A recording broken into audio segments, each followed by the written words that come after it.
ఆధ్యాత్మిక ఉన్నతిని ఒకే స్థాయిలో సాధించిన భార్యాభర్తలు రామకృష్ణ పరమహంస, ఆయన సతీమణి శారదాదేవి. భార్యాభర్తలుగా ఒకరి ఆధ్యాత్మిక ఉన్నతికి మరొకరు అందించుకున్న తోడ్పాటు మన వివాహ వ్యవస్థ యొక్క గొప్పతనాన్ని చాటి చెప్తుంది. వారి బంధంలోని గొప్పతనం సామాన్యులకు అర్థమయ్యే విషయం కాదు. 5 ఏళ్ల వయసులో రామకృష్ణుల వారితో వివాహం జరిగిన 13 ఏళ్ల వరకు తల్లిదండ్రుల వద్దే ఉన్నారు. ఆ సమయంలో భర్త గురించి పిచ్చివాడంటూ లోకులు మాట్లాడుకునే మాటలకు ఆవిడ చెలించిపోయారు. భర్తకు అవసరమైనప్పుడు కదా తాను తోడు ఉండవలసిందని తండ్రిని ఒప్పించి దక్షిణేశ్వరానికి బయలుదేరారు.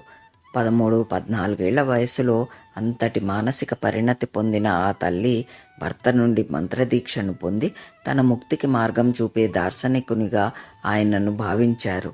రామకృష్ణులు ఎప్పుడూ శారదాదేవిని తను ఎంతో భక్తితో కొలుచుకునే కాళీ అమ్మవారిగానే భావించారు. రామకృష్ణులు చనిపోయే వరకు ఆయన శిష్యులకు వంట చేసుకుంటూ, తర్వాత ఖాళీ సమయంలో జపము, ధ్యానాలతో గడిపేవారు. ఆయన మరణానంతరం ఎంతోమందికి మంత్రదీక్షనిచ్చి ఆయన శిష్యులలో మానసిక స్థైర్యాన్ని నింపడంలోనూ మఠం అభివృద్ధిలోనూ ప్రముఖ పాత్ర పోషించారు. మీకు మనశ్శాంతి కావాలంటే ఇతరులలో లోపాలు వెతకడం ఆపండి.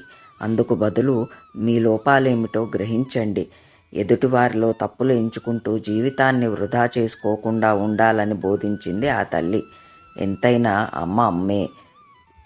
తనలోని మాతృభావాన్ని వ్యాపింపజేసిన ఆ తల్లి అప్పటి నుండి శారదామాతగా కీర్తింపబడింది. మరిన్ని మంచి వీడియోలకై శ్రీ ఛానల్కు సబ్స్క్రైబ్ చేసుకోండి.